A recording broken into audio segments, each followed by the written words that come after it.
Voilà, après ce portrait dressé par nos soins, je vous propose d'écouter ces quelques réactions d'acteurs politiques qui ont connu l'illustre disparu au micro de Guy Fréno Mbiang et de Chrislin Maïnda. Louis Gaston Maïla, c'est mon cadet, c'est mon petit frère. Nos deux mamans partageaient la même souche paternelle. J'avais un devoir d'encadrer mes cadets. C'est ce qui m'a fait prendre Gaston Maïla sous ma tutelle. Depuis ses études au lycée technique jusqu'à ses études supérieures à Besançon, en France. Et ma foi, jusqu'à son placement dans des structures administratives et gouvernementales de notre pays. Pour moi, c'est un coup de massue sur la tête. C'est une grosse tuile qui me tombe sur la tête. Car sans sa présence, je ne saurais désormais comment me consoler dans ma solitude, aussi bien familiale, politique, que justement culturelle. Ce Maïla, c'était un intello, et puis qui est ouvert. Mais ce n'est pas parce qu'on était d'opinions différentes qu'on se regardait de travers, comme on dit. Mais on parlait, chacun défendait son point de vue. Mais en fin de compte, on disait, ben, nous sommes Gabonais, nous voudrions qu'on nous respecte en tant que Gabonais et que le Gabonais s'affirme en tant que tel. Louis Gaston, je le connais depuis 1965, lorsque lui au lycée technique, moi au collège Bessieux, nous animions une émission Récréation 65 avec M. Alain Davin, destinée à créer le lien d'amitié entre les établissements scolaires.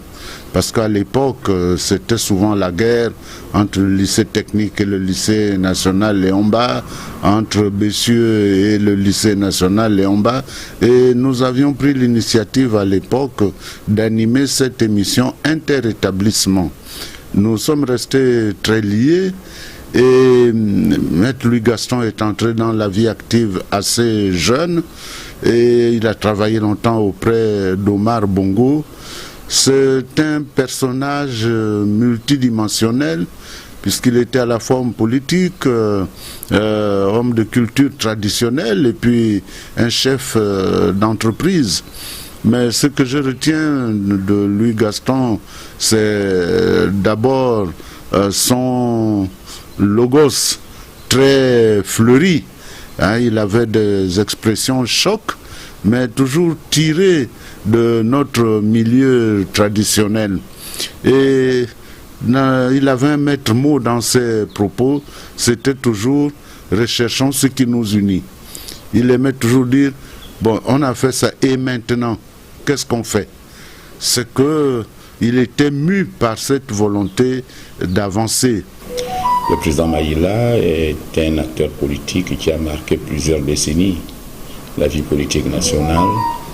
Président de l'UPNR, il a été l'un des principaux alliés du Rassemblement pour le Gabon. À chaque fois que le Rassemblement pour le Gabon avait une activité politique, malgré son âge, il n'a pas considéré que ce sont des jeunes qui sont maintenant à la tête du Rassemblement pour le Gabon. Il était toujours présent.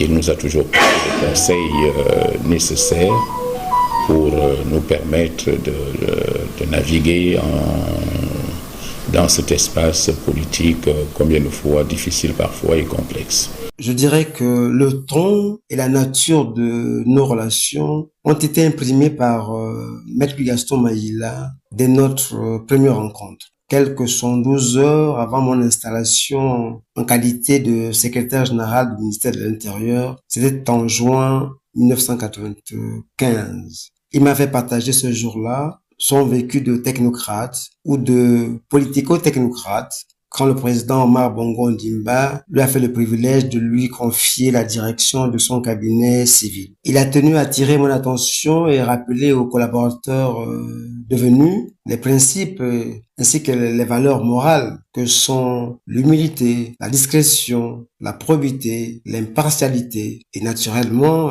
l'abnégation au travail. Je me souviens que très tôt, il m'a associé aux réunions politico-administrative avec ses supérieurs hiérarchiques. J'étais présent à plusieurs audiences et rencontres. Ainsi, j'ai appris à connaître les acteurs politiques de l'heure, de tous bords, et ceux qui allaient le devenir plus tard. Et même après son départ du ministère de l'Intérieur en 1997, nous avions poursuivi nos échanges jusqu'à notre dernière rencontre en septembre.